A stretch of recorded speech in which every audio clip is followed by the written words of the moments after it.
When Spike woke, he found himself lying on a bed with purple sheets. He was in a large room with purple wall hangings and a balcony off to one side. Behind the bed was a small bookcase overflowing with books and scrolls. At the foot of the bed was a trunk, and beyond that against the wall was a wardrobe and a large dressing mirror. Again, I apologize for not being able to portray most of the voices.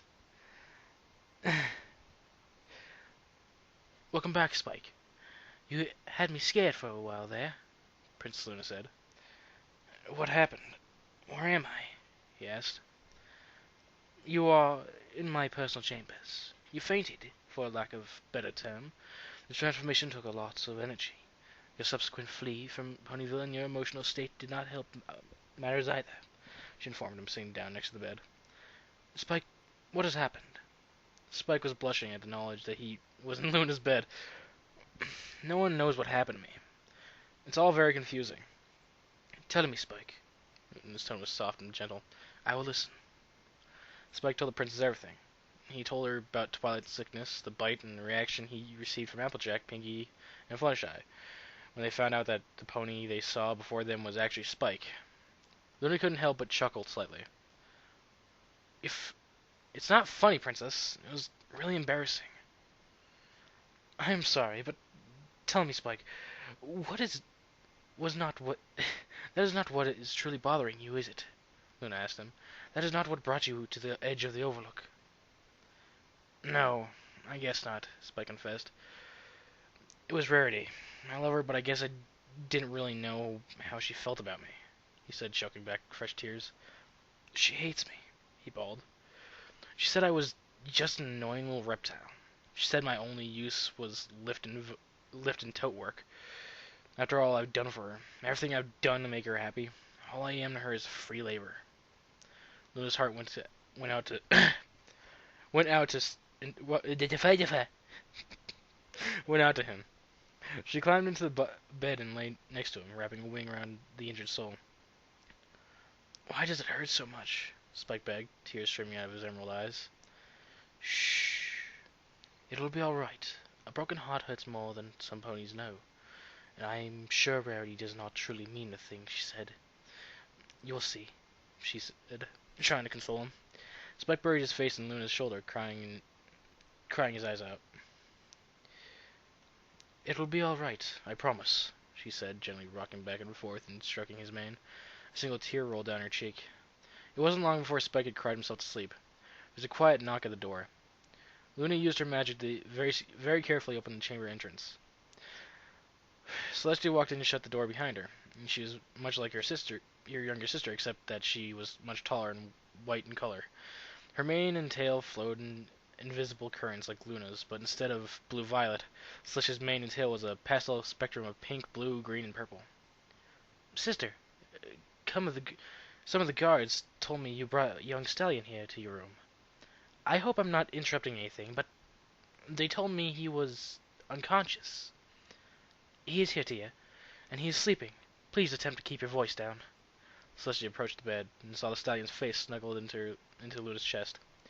Luna carefully extracted herself from around the sleeping stallion and carefully tucked her blanket in around him. Luna, you didn't. No, I did not sleep with him. Do you not think that an 18-year-old is a little young for me? She asked. Princess Celestia smiled. What about Pip Fetlocksley?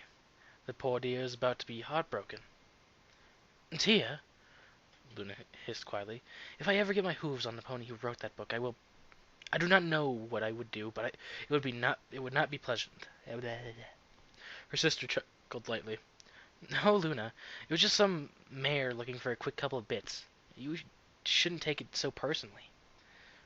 You know, I recall actually seeing a book in a store once, right next to the copy of The Adventures of Princess Molestia. Luna smiled evilly. Tell me, sister, how long has it been since you went out to fulfill your sexual desires on the population Ponyville?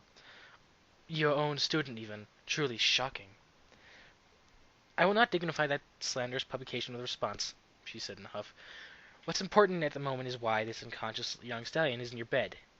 Luna gazed down at the sleeping pony with a look of utter despair stamped on her face. He ran from away from Ponyville, at a full gallop. I found him at the edge of the overlook, and had I not been there, I'm certain he would have walked off. He collapsed with from the effort of his departure. I decided to bring him here, and watch over him. You've become such a gentle soul since you returned, sister, Celestia said, smiling at her. Princess Luna gently stroked his emerald green mane. It pains me to say, and I almost do not have the heart to tell you who it is. Celestia studied him for a moment. Should I recognize him? It is Spike. Twilight's Spike. It can't be, she said, as she and her sister walked out into the hall as not to disturb him. How can that young stallion be Spike? It doesn't make any sense. Celestia was in shock. She had known Spike since he was freshly hatched. When Twilight had come to live in the palace during her tutelage, she had practically raised a small dragon until Twilight had become old enough to care for him herself. You don't think Twilight was experimenting on him? She asked. Unfortunately, no. If that were the case, you or I could remedy this easily. Luna noticed one of the court scribes passing by on their way to the library. Just a moment, Tia. I need to send a quick letter, she said as she waved the scribe over them. Your Majesty. Take a letter from me, Luna asked sweetly. As you wish. I'm ready. Dear Twilight Sparkle, I am aware of your current illness and hope that you are feeling well. I would like you to attend me at the palace as soon as you can. Spike is here with me, and he is well for now, but we have much to discuss. Bring your friends, as I am sure Spike will need all the help he can get in the coming turmoil. Always your friend, Princess Celestia. No, Celestia. God! I'm so used to reading, letters from Celestia. Luna. Would that be all, Your Majesty? Yes. Please have one of the guards deliver this letter 2 hours before midday. Twilight Sparkle is sick, and I would like her to get as much sleep as possible. The scribe bowed and went about his duties. Luna walked back over to her sister. Tia, after you have risen the sun, could you assist me in the drawing room? She asked with a long sigh. Whatever is the matter, sister? Celestia asked, concerned. Do you know how Spike became a pony? Luna sighed again. Spike has become a werepony, and if we do not change him back soon, I'm afraid he could die. But Luna, there hasn't been a case of a werepony in over a millennia. Are you certain? Of course, we are certain, she hollered. Do you think we would be so distressed and upset if we were not? Calm down, sister. You're using the royal we again. You know that I'm worried about him, too. If that really is Spike, then he's in a great deal of trouble. I just wanted to be sure. Twilight Sparkle was mad. Of all the ponies who would have been told about Spike, she should have been the first. Twilight was busy helping to search the town for Spike when Rainbow Dash swooped down from the sky. The Pegasus pony was much like Fluttershy in build, but was thinner and more streamlined. Blah, blah, blah, blah. Her short, unkempt, rainbow-colored mane and tail complemented her cyan blue coat. Is there any sign of him, Rainbow Dash? She asked her pleadingly. Sorry, Twi. I searched all the way to Manhattan. No pony's seen him. How about the rest of you? Seen anything? Any sign of him? Sorry, Sugar Cube, I haven't seen anything yet. Twilight looked to Rarity, Fluttershy, and Pinkie. All of them shook their heads in defeat. Keep looking, she shouted. Lavender Unicorn lowered her head, coughing. They all gathered around her. Twilight, you need to slow down. You've been sick for days, and the medicines Sakura and I made takes time to work, Fluttershy explained.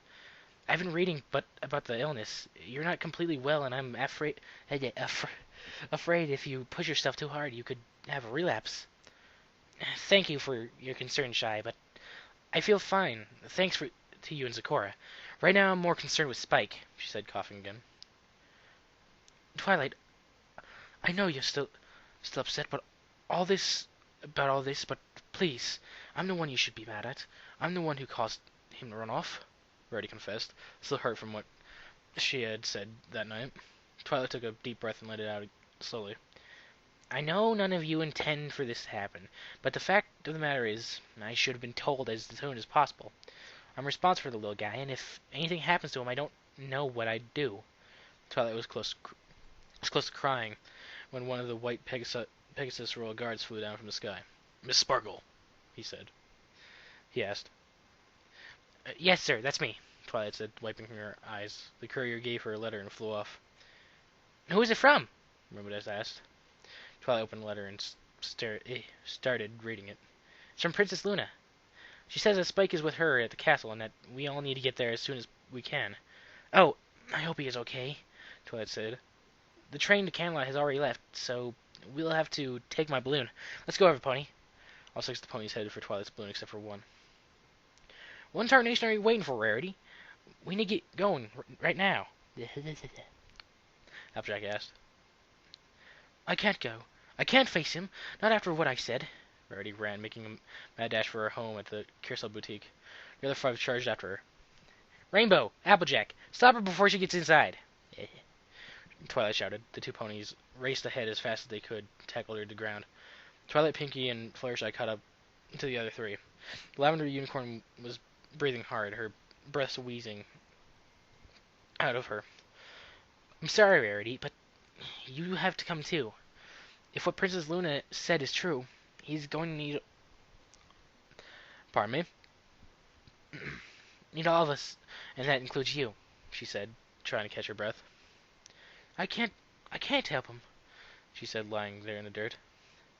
What are you talking about? Applejack asked. All I seem to do is hurt him. You saw the look on his face. How can I possibly make up for that? Fluttershy knelt down and helped her to her feet. Do you like him? Fluttershy asked. Yes, he's always been a good friend, she said. That's not what I mean. Do you like him? Fluttershy asked again. Nod your head, Rarity. We all know you do. You need to tell him you're sorry, she said. Tomorrow you tell him you're sorry again. The next day, and the next day after that, you keep telling him that you're sorry every day until he tells you to stop apologizing. Then you apologize for apologizing. And that will make everything all right? She asked hopefully. Well, no, I don't think so, but that's not the point, Fluttershy explained. Whether you meant it or not, you hurt Spike, and he needs to know that you're sorry. That's just the first step, and the next step you have to figure out for yourself. Pinkie bounced up and hugged Rarity. We all know you feel awful about what happened, but we need you, and little Spiky Wakey needs you, so will you come with us so we can try and help him? The Pink Party Pony asked. Yes, I will go, but I need to get something fast. You may accompany me if you wish. They followed Rarity into her shop. The main floor was a boutique, set up with mirrors and dressing rooms, where ponies could try on her latest fashions. The group of ponies bypassed the shop and walked through the doors to the left of the main entrance. Climbing the stairs, they entered the small upstairs apartment, which consisted of 2 rooms and a storage closet. The small space served as a home for her and her sister Sweetie Belle. Rarity headed straight for her bedroom. It wasn't overly large, but neither was it small, since it also doubled as her workshop. Ponykins stood waiting for their master's command. A workbench with an antique sewing machine stood at the ready. Bolts upon bolts of cloth on every imaginable color of every imaginable color sat in their own cubbyholes, waiting. Rarity ran over to a medium-sized blue chest sitting on a makeup table against the wall left of her red canopied bed. Where is it? Where is it? She asked, flinging jewels right and left. You okay, Rarity? Rainbow asked. Yeah, yes, I mean, no. I need to find it. Ah! Here it is. I knew it was in there somewhere, she said as she pulled out a necklace with a wide gold band and a heart-shaped fire ruby on it at its center. Isn't that the ruby Spike gave you 3 years ago when he turned into the giant dragon monster? Twilight asked her. Yes, it is. I'm going to give it back to him. I'm undeserving of such a generous gift. Maybe this will help him forgive me, Rarity informed them. Okay, I'm ready. God, my voice is being so strange today. The 6 friends made their way back to the balloon while Twilight, Rarity, Applejack, and Pinkie climbed into the basket. Rainbow Dash and Fluttershy both grabbed a rope and flew off towards Camelot as fast as they could with the balloon in tow. The balloon had sprung a leak and they had to land to make repairs. By the time they reached the palace, the sun was already starting to set. Landing on Palace Gardens, they were met by Princess Luna. Hurry! Come to the drawing room. Celestia can not keep the moon from rising forever. The ponies ran through the palace, bursting into the drawing room. In the middle of the room, they found Spike as a little dragon yet again. Unlike the day before, all the dragon scales had returned to their but their shine was gone. Each and every scale on his body had lost its luster and shone faded in the failing light. Spike! Twilight and Rarity ran to him. Both mares wanted to hold him forever and never let go. Twilight was a little taken aback when Princess Luna unexpectedly blocked both their paths. Please, you must keep... God damn it. Please, you must keep your distance from now. Twilight looked beyond Princess and saw Spike's little body breathing shallow and rapidly. Tears were in Rarity's eyes. Spike looked as though he'd been fighting to hold on to whatever life was left in his little body. What's wrong with him? Rarity asked her pleadingly. Spike has to become a werepony. Holding the moon and the sun at twilight has been difficult on him. Celestia's going to let the moon rise, then you can go to him, Luna informed her. Werepony? They all asked in unison. Of course, I only have one voice, so I can't really do that. Yes. Yes, a werepony, Celestia said as she walked into the room. Are you okay, sister? Yes, I'll be fine. I just need a little rest. Celestia addressed the 6 ponies around her. A werepony is a very rare and can only happen to young dragons. When a dragon is shedding its scales, like Spike was, he becomes vulnerable. If during this time he or she is bitten by a pony suffering from ponypox, he can be infected, and the only cure is a spell performed by 4 casters. Well, that's oddly specific, Pinkie stated. Why 4? Twilight asked. The amount of magic necessary to break the curse and seal Spike into his true form is so taxing that 1 or even 2 spellcasters alone could die in the process, Luna explained. That is why 4 are needed. Spreading their strain out is simply safer. Oh no! This is all my fault! Twilight cried out. While Celestia and Luna had been explaining the situation, the moon had risen and Spike exploded into a cloud of purple smoke and scales. When the smoke cleared, Spike was again a pony, but he seemed a lot more tired than the night before. No, Twilight, Spike reassured her. This is not your fault, Spike said as he got to his hooves and stretched out. You couldn't have known, and even if you did, it's not so bad being a pony. You may enjoy being a pony, but you cannot stay that way, Luna said reluctantly. Why not? Spike asked. Spike, you are a dragon, Luna explained. Changing into a pony every time the moon rises is a terrible strain on your body. However, my sister and I will not force you into the decision. You can either return to being a dragon or you can stay as you are now, but you must understand, the constant shifting from one form to another is extremely harmful and will significantly shorten your lifespan. How much? He asked her. Luna looked at her sister. Spike, your particular species of dragon can live for a couple 100 years. But if you choose to stay this way, your lifespan will be reduced to only 10 years, at most. That's only if you're careful. The ponies in the room gasped in surprise. Spike stood there, frozen in shock. Is that all? He asked, his voice shaking with emotion. I am most regretful, Spike, Luna said, giving him a hug. We are not trying to scare you, but neither I nor my sister can change the outcome. If you choose to stay a dragon, we have to wait until you change back. I want you to really think about this, but do not take too long. The longer you stay like this, the more difficult it will be to change you back. Even with our combined ability, after a week, we will not be able to cure you at all. With that in mind, I'm giving you 2 days to decide. Spike stared at the ground, thinking hard, unwilling to acknowledge Rarity's presence. I have a question, Rainbow Dash asked. Rainbow Dash said. Spike is a baby dragon, but if, as a pony, he looks as grown up as the rest of us. That's because he is. You see, Spike is only 5 years younger than Twilight, and is a dragon that makes him just still a toddler. When he changes into a pony, the curse takes his age into account and transforms him into a pony approximately 18 years of age, Celestia explained. While the others were busy asking questions of Princess Celestia, Rarity could only stare at the purple stallion with regret. Luna leaned over to Rarity. Rarity, will you follow me, please? She asked softly. Rarity walked with Princess Luna to the secluded chamber off of the main room. Have a seat, please. Rarity sat on a cushion opposite the princess. I do not think I have to tell you how upset I am with you at the moment. Rarity remained silent. Luna sat on the cushion inside. I feel sorry for Spike. The curse is not the only thing that's hurting him. My moon is also part of this, but I can't help keep the moon from rising. I can delay it, but it will have to rise. I've always wanted my moon to inspire beauty, but in this instance it brings pain. And every time it rises, Spike will be hurt. I'm sorry, Princess. I didn't realize. Rarity apologized. Luna glared at her slightly. There's a great many things you did not realize. You did not realize you were destroying the feelings of another. You did not realize that words could hurt as hard as hooves when they are chosen incorrectly and in haste. It is not me you should be apologizing to. You have hurt Spike greatly, and because of his feelings for you, I do not think any pony could ever hurt him as badly as you have. Rarity began to sob. I'm sorry.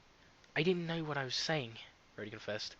To see him like that, hanging onto life, if he returns to being a dragon, will he stay that weak? Will every day be a struggle for him? No. If he returns to his true form, he will regain his strength, his vitality, and live out his life as if nothing had happened, she answered. And if he stays the way he is, the White Unicorn asked, is it true the princess said what Princess Celeste said? It is as my sister said. If Spike remains a Werepony, every day will find him weaker than the one before. Eventually Spike will become bedridden, and one day he will simply slip away, the princess said, with a heavy heart. Rarity, I do not intend to make things more difficult, but my sister has explained to me what happened 3 years ago on Spike's birthday, and I've read Twilight's report of what happened. I have to ask, the jewel you wear around your neck, is it the same one Spike gave you? Yes, it is. I brought it with me to give it back to Spike. After the way I treated him, I don't deserve a generous gift such as this, she said. Under the circumstances, I believe that would be an extraordinarily bad idea, Luna said. Why is that, your majesty? When you look at that gem around your neck, what do you see? Princess Luna asked. I see a rare treasure given to me out of selflessness. It's beautiful and flawless and perfect. Then when Spike gave it to me, what he said, I don't think I'll ever forget. He said this beautiful gem was meant to be with me. It was supposed to be Spike's birthday dinner, but he gave it to me instead. Do not fool yourself, Rarity. According to Twilight, Spike had been cutting and shaping that stone for months. I am sure you know that fire rubies are not heart-shaped by nature. He knew the second you saw the gem that you would be enthralled by it. To be honest, I did not think Spike had it in him. He was afraid of you rejecting gifts, so he made up a subterfuge about it being his dinner. It really was a clever way for him to give you something he has wanted to give you for some time now. His heart. Rarity was at a loss for words. I don't know. I didn't know. All I saw was the gem. I wore it around like a trophy, and then I verbally trampled his heart last night, she said. Why didn't Twilight tell me? She couldn't. She could not. Before Spike would tell her anything, he swore her to secrecy. The only one she was allowed to consult on the matter was Celestia or myself. But Twilight has always had a preference for Celestia, the Alicorn said, a hint of sadness in her voice. But you think he'll ever forgive me? Rarity asked her. Luna wiped a tear away from Rarity's cheek with her wing. She placed her on her shoulder and looked Rarity in the eyes. Whether he forgives you or not is entirely up to him. Now dry those eyes and let us go back into the other room. Rarity wiped her eyes and followed Luna back into the drawing room. The others were there waiting for her, but the only pony Rarity could see was Spike. Rarity trotted right up to Spike, but before she could say anything, he turned his back on her and started walking towards the door. Spike, please, don't walk away. Why are you wearing that thing? He asked sharply. I'm sure either Twilight or the other, or one of the princesses has told you the real story behind it. Twilight never could keep a secret. I know it doesn't mean anything to you, so why did you keep it? You gave this to me, Spike, and I've always treasured it. I couldn't possibly get rid of it. She tried to tell him, but Spike was still so angry. Keep it. Cut it, sell it, throw it away. I don't care anymore. Do whatever you want, Rarity. It's what you're good at. Spike turned around and faced her, tears of pain in his eyes. You know, you should try to hook up with Blue Blood again. You and him are exactly the same. Shallow, superficial, vain, and self-centered. Spike, that's not fair, Twilight said. Fair? I'll tell you what's not fair. For 5 years I do everything for her, asking nothing in return except a little consideration. I did everything from digging the dirt for gems for rarity to taking out your garbage. Heck, I was a pincushion for you. When the Dime Dogs took you prisoner, I led the charge, outnumbered against foes 4 times my mass. I gave up going to parties and events to watch Sweetie Belle and her friends while you went out with the others and left me behind. I did everything for you, and you traded me like dirt. I never once gave up hope that maybe, somehow, some way, you and I could be together. Spike turned again and walked toward the door. I should be thanking you, Rarity. You finally opened my eyes so I could see you for who you really are. I'm done with you. Go crush someone else's heart. You've already destroyed mine. Spike ran out of the room and headed for the tower room he and Twilight used to share all those years ago.